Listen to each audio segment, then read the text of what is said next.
Oi, gente! Hoje nós vamos apresentar o nosso trabalho na temática bruxismo. O grupo é composto por Enzo Vasconcelos, Júlia Crachete e Ravena Araújo. O bruxismo, ele é uma parafunção oral.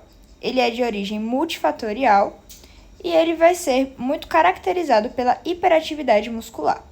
Existem dois tipos de bruxismo, o bruxismo cêntrico e o bruxismo excêntrico. O bruxismo cêntrico, ele está voltado justamente ao apertamento dos dentes. Então, a pressão que os dentes da arcada superior exercem com os dentes da arcada inferior. Já o bruxismo excêntrico, ele está mais voltado no movimento de ranger os dentes. Então, aquele movimento de deslizamento entre esses dentes que acabam também provocando aquele som bem característico. O bruxismo, ele pode ocorrer em dois momentos. Ele pode ocorrer no sono, então quando o paciente está dormindo, e em vigília, quando o paciente está acordado. O que vai principalmente diferenciar esses dois vai ser justamente a condição de consciência em que eles estão inseridos. Então, são momentos em que a gente vai ter estados fisiológicos diferentes. E esses estados fisiológicos, eles vão influenciar diretamente na excitabilidade oral e motora do paciente. Quando a gente fala do bruxismo em vigília, ele vai ser uma atividade semi-voluntária da mandíbula. E ele está muito mais relacionado com o apertamento de dente do que com o ranger dos dentes em si. Então, nesse momento, esse bruxismo em vigília, ele é mais voltado para hábitos ou para um tique que o paciente pode ter. Já no sono, nesse bruxismo do sono, vai ser tanto o ranger dos dentes, como também o movimento de apertar o dente. Ambos eles vão ser bem comuns. E eles ocorrem de maneira inconsciente. E a gente tem também a produção de sons. Para a gente entender melhor o bruxismo do sono, a gente tem que entender que o ciclo normal de sono de um indivíduo, ele vai passando de estágios, como de estágios mais leves, 1 e 2, que também é chamado de sono não REM, para estágios mais profundos, 3 e 4, que é chamado de sono REM. Então, assim como esses estágios eles são diferentes, eles também têm funções diferentes. O que a gente tem que entender é que durante um sono, o paciente ele pode estar passando de um estágio leve para um mais profundo e de um profundo mais leve. Então, vamos lá. Quando a gente fala do sono REM, ele vai ser muito importante para restaurar as funções do córtex cerebral e do tronco encefálico. Então, ele vai ser justamente responsável pelo descanso psíquico, por aquele momento de trabalhar as emoções, e vai ser nesse momento em que muitas vezes essas emoções vão vir à tona. Então, um paciente em que ele já está com emoções mais ansiosas, emoções mais estressantes, essas emoções elas podem vir e estar sendo recorrentes. Já o sono não REM, ele é importante para restaurar todas as funções do corpo e também para todas as estruturas. Ele também é responsável por realizar algumas atividades fisiológicas, então como a síntese de proteína, a síntese de RNA. E quando a gente fala desses dois sonos, a gente tem que entender que o sono mais predominante no indivíduo é o sono não REM. Então, se a gente fosse avaliar 100% do sono do indivíduo, 80% seria o sono não REM. O bruxismo, ele pode ocorrer tanto no sono REM como no sono não REM, tá? Então, quando a gente fala do bruxismo, a gente vê pesquisas mostrando que esse bruxismo ele ocorre mais no sono não REM do que no sono REM. Mas também o bruxismo ele acomete bastante os pacientes no momento da passagem do Quando a gente vai falar do bruxismo, a gente tem alguns pontos para serem levados em consideração, como, por exemplo, o número e a duração. Quando eu falo em número, eu estou falando de unidades, em unidades de episódios. Quando eu falo em duração, eu estou falando em tempo, tá? Então, tanto o número quanto a duração, eles são variáveis. Pode ser de indivíduo para indivíduo. Então, os indivíduos, eles não vão ter um bruxismo igual. E também no próprio indivíduo. Então, hoje eu posso ter tido um bruxismo mais exacerbado, mas ontem eu tive um bruxismo mais leve. Quando eu trago a sintomatologia, eu estou falando da dor, independente de qual estrutura esteja sendo envolvida para que ocorra essa dor. Quando a gente fala de dor, a gente está voltando principalmente nas pesquisas que mostram que os pacientes que apresentam sintomatologia dolorosa, eles estão mais associados ao sono, onde ocorre o bruxismo no sono REM, tá? Então, o sono REM, ele é mais responsável por esse bruxismo com a sintomatologia dolorosa. O terceiro ponto é a posição ao dormir. Então, existem pesquisas que mostram que a posição para dormir pode ter relação com os episódios de bruxismo. Eu tô falando se tem uma tendência a ter mais episódios, e não se ele está influenciando de outra forma. Então, antigamente, acreditava-se que dormir em uma posição mais lateral levava a ter mais episódios de bruxismo. E depois de algumas pesquisas, isso acabou caindo. Então, hoje em dia, a gente sabe que ou os indivíduos que têm bruxismo, ou eles não apresentam diferença na posição que dormem relacionados aos episódios de bruxismo, ou apenas eles estão relacionando com a posição de dormir de costas. O terceiro ponto é a força. Então, pesquisas mostram também que muitos desses indivíduos, muitas das vezes, eles acabam exercendo uma força maior nos episódios de bruxismo do que nos movimentos funcionais do dia a dia. E isso é preocupante, já que vai comprometer todo o sistema estomatognático do paciente. Bom, quando a gente fala dos fatores etiológicos, a gente tem diversos fatores etiológicos na literatura, já que o bruxismo também ele é multifatorial. E isso até dificulta, às vezes, o tratamento, já que podem ser vários fatores que estão influenciando a ter esse bruxismo. Uma coisa que chamou bastante atenção é que antigamente na odontologia acreditava-se que o principal fator etiológico do bruxismo eram os contatos prematuros dos dentes. E hoje a gente já sabe que não é bem assim. Tanto que todos os tratamentos eram de alguma forma voltados para esses contatos prematuros. E esses contatos prematuros hoje eles não são tão levados em consideração como alguns fatores que a gente tem, como fatores ambientais e fatores psicológicos do indivíduo. Então aqui a gente tem alguns, como o estresse emocional. Então aqueles indivíduos que eles são mais estressados, mais ansiosos, que eles acabam tendo uma privação do sono, eles têm uma tendência maior ao desenvolvimento do bruxismo. Esse bruxismo está muito relacionado à qualidade de vida do indivíduo. Então, a gente viu que alguns adultos eles acabam tendo mais o bruxismo em vigília, justamente por passarem por mais situações estressantes durante o seu dia. Então, algumas atividades mais estressantes, principalmente aqueles que têm cargos mais altos e acabam tendo mais responsabilidades. Isso também está muito relacionado ao ambiente em que o indivíduo vive. Então, normalmente, os indivíduos que vivem em ambientes mais calmos, eles têm uma propensão menor de desenvolver o bruxismo, e aqueles indivíduos que vivem em ambientes que são mais estressantes, principalmente os centros urbanos, eles acabam podendo desenvolver mais essa condição. O outro ponto que a gente vai ter, além da qualidade de vida, é também o estilo de vida, aquilo que o indivíduo consome. Então, a gente tem um exemplo, o uso de drogas. Então, o indivíduo que usa cafeína, álcool, tabaco e até mesmo alguns medicamentos, como exemplo, a gente dá ênfase aos medicamentos que vão inibir a recapitulação de serotonina, eles acabam tendo uma propensão a desenvolver essa condição. A gente tem fatores sistêmicos, então tem vários problemas de saúde desse indivíduo que podem gerar uma propensão maior ao desenvolvimento. A gente viu como exemplo o distúrbio gastroesofágico, mas também algumas patologias que podem estar influenciando diretamente no sono desse indivíduo, tá? A gente tem os fatores genéticos, então a tendência genética ela é muito influente no desenvolvimento do bruxismo, principalmente se de alguma forma ela priva a serotonina.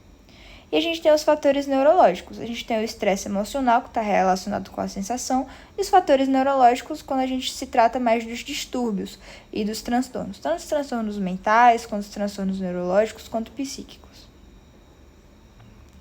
Bom, aqui nós temos duas tabelas que foram retiradas do Oxon, que foi o livro de base que foi utilizado para a realização do nosso trabalho. Na primeira tabela, a gente avalia a atividade do masseter, que é um dos nossos principais músculos da face. Então, aqui foram avaliados vários pacientes e verticalmente a gente avalia a atividade do masseter e horizontalmente a gente está avaliando os dias e nesses dias o que foi ocorrido. Então, é possível a gente enxergar que em alguns dias que tiveram mais situações de desconforto, tipo entrevista de emprego, saiu do emprego, expulsou a filha de casa, filho doente, esses momentos mais estressantes, eles acabam influenciando na atividade do músculo masseter.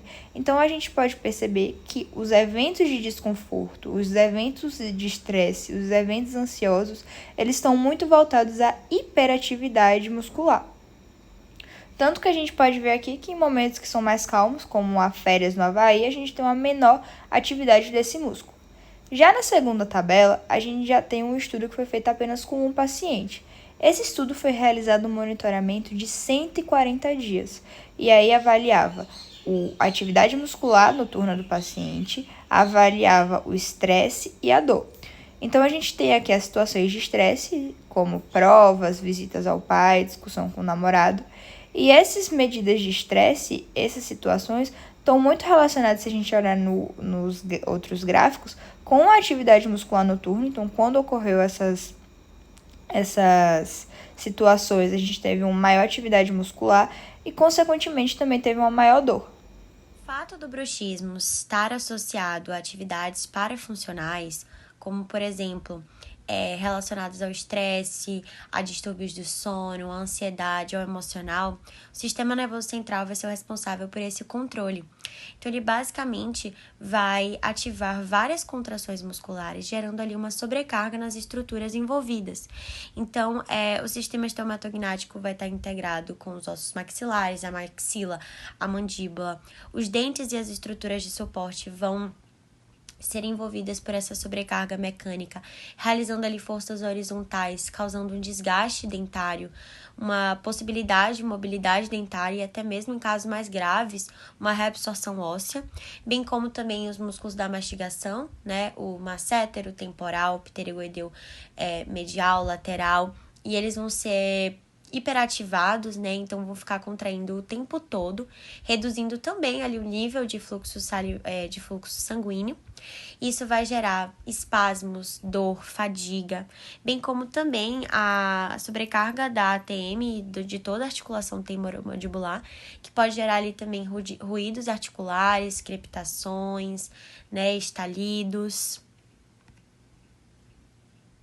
Quando a gente fala de bruxismo, a gente tem diversas consequências clínicas que podem estar associadas. Então, a gente tem manifestações clínicas dentárias, manifestações periodontais, manifestações nas articulações, como na articulação temporomandibular, e a gente também vai ter uma manifestação muscular, então nos músculos. Quando a gente fala das manifestações dentárias, a gente tem como exemplo os desgastes dentários, onde o paciente está perdendo a estrutura do dente. Então, ele perde altura, ele está perdendo estrutura, ele está tendo uma alteração na morfologia dentária. E essa alteração, ela pode influenciar no paciente de diversas formas, como, por exemplo, a gente tem a estética. Então, o paciente ele pode ter uma mudança de coloração do dente por conta da perda de esmalte. Ele vai ter uma diferença no tamanho do dente, na altura, na proporção. E ele também vai acabar tendo um aspecto mais envelhecido por conta de uma perda de uma altura desse dente. Além disso, a gente tem também o comprometimento funcional. Então, o paciente ele pode ter problemas na oclusão, problemas na mastigação, pode acabar tendo também envolvimento com com a articulação temporomandibular e também com a musculatura. A gente tem também a hipersensibilidade dentinária. Então, vamos lá, o paciente está tendo um desgaste e ele está perdendo esmalte, e aí pode chegar a ter exposição da dentina. E aí, quando a gente tem a dentina, a gente sabe que a dentina tem os túbulos dentinários, que esses túbulos, quanto mais próximos da polpa, eles vão ficando mais espessos. Então, a gente tem essa exposição da dentina, que tem um contato, uma comunicação com a polpa, e aí, quando o paciente ele se alimenta de algo frio, de algo quente, de algo mais duro, ele pode acabar sentindo essa sensibilidade. E, em alguns momentos, pode até ter um comprometimento maior da polpa. Então, aí a gente tem as pulpites, quando a gente tem um comprometimento da polpa. A gente tem também as fraturas dentárias. Então, o paciente, quando ele está tendo essa força constante desse bruxismo, ele vai tendo microfraturas. Essas microfraturas, com o tempo, pode ser que esse dente realmente sofra uma fratura maior. E aí, essa fratura ela pode ser só em esmalte, ou ela pode ser em esmalte dentina, ou ela pode ser em esmalte dentina e acabar comprometendo a polpa. E aí que a gente tem um problema maior. É uma sintomatologia dolorosa, muitas das vezes. A gente tem uma perda da guia canina ou da guia anterior. Então, a gente tem essa perda dessas guias justamente também por uma questão do desgaste dentário. Então, a gente está tendo uma perda do contato entre esses dentes. A gente tem também os sons oclusais, que eles podem ocorrer tanto por conta das disfunções que ocorrem, como exemplo, na articulação temporomandibular, mas também esses sons eles podem ser decorrentes justamente dos movimentos de deslizamento dos dentes no momento de ranger. A gente também tem as manifestações periodontais. Então, vamos dizer que a gente está tendo uma força que está sendo exercida. Quando essa força ela tem uma magnitude pequena, uma magnitude leve, o nosso sistema estomatognático, os nossos tecidos de suporte, o nosso ligamento, ele acaba conseguindo se adaptar. O problema vai ser quando a magnitude dessas forças ela é maior, o que vai gerar um estresse celular. Esse estresse celular, ele vai fazer com que essas células, elas liberem mediadores químicos, como citocinas. E essas citocinas, esses mediadores químicos, elas vão até os tecidos ou até mesmo até as células. Então, a gente tem como exemplo essas citocinas, elas estimulando os osteoclastos, levando a gerar uma reabsorção óssea. Essa reabsorção óssea, a gente tem uma destruição óssea que também leva a uma mobilidade dentária. Porque a gente sabe que quando o indivíduo ele vai perdendo o osso, ele vai tendo uma maior mobilidade dentária. O bruxismo está intimamente ligado também a manifestações musculares e manifestações articulares, sendo elas a hipertonicidade muscular, que é o aumento do tônus muscular devido a essa sobrecarga, a miosite e as mialgias, que vão ser inflamações e dores nos músculos, a hipertrofia, que é o aumento do volume desse músculo, gerando ali uma dificuldade de movimento e um desconforto, a limitação funcional, que é a incapacidade de realizar funções normais e naturais do cotidiano, a fadiga muscular, e o macrotraumatismo e o microtraumatismo, eles vão estar ligados a um conceito de que, se o bruxismo ele for intermitente, a tendência natural é que os tecidos ali envolvidos, eles se tornem mais espessos e também mais tolerantes. Isso acontece, por exemplo, no macrotraumatismo, quando existe o alongamento dos ligamentos discais. Mas isso pode não ocorrer, como, por exemplo, no microtraumatismo, em que essa adaptação não ocorre, gerando ainda mais desconforto e dor. E também dor de cabeça ali por contração muscular, né? Além disso, as manifestações articulares também estão envolvidas pela restrição de movimentos, pelos ruídos articulares, como estalidos, crepitações que eu já havia mencionado, e dor articular. Bom, então para que a gente tenha um bom diagnóstico, é importante também uma boa anamnese, uma anamnese bem detalhada e também um exame clínico detalhado. Por quê? A gente não pode limitar esse paciente a um único distúrbio, ou seja, a um distúrbio específico. Ele pode estar associado, aquele distúrbio, a outros distúrbios. Então é importante a gente saber como questionar, como descobrir. Então, perguntar, né? Qual a queixa principal desse paciente? Há quanto tempo ele sente essa queixa? O que ocorreu ali no início dos sintomas e como esses sintomas foram evoluindo? Quais os profissionais que esse paciente procurou? Se existiu algum tipo de tratamento? Se existiu resultados e quais resultados foram esses? O que normalmente desencadeia aqueles sintomas? Qual a frequência? Se essa frequência ela atrapalha no cotidiano desse paciente? Qual o horário dos sintomas? Então, é de manhã ao acordar? É à tarde? É à noite? Quais são as características da dor? Então, é uma dor crônica? É uma dor aguda? É uma dor pulsátil? É uma dor ardente? Ela é uma dor que parece um choque? Saber também o local dessa dor, se a dor é unilateral, se ela é bilateral, se ela é frontal, occipital, ou se até mesmo essa dor envolve outras estruturas, como por exemplo o pescoço, os ombros, né? Então é importante no exame clínico a gente avaliar o nível de desgaste dentário, que pode estar totalmente associado, é um sinal clássico do bruxismo, mas só porque o paciente tem bruxismo não quer dizer que ele vai ter um nível avançado de desgaste dentário, bem como facetas rugosas, ali a presença de dor, alterações nos músculos mastigatórios e dor na TM também, avaliação de tecidos moles, e existem dois tipos de métodos, que basicamente vão ser dispositivos portáteis, em que você vai fazer a avaliação dos eventos de bruxismo. A polissonografia, você avalia os eventos de bruxismo durante a noite, vendo a frequência, a intensidade e a duração desses eventos musculares, bem como também a eletromiografia, que você avalia tanto no sono quanto na vigília, né?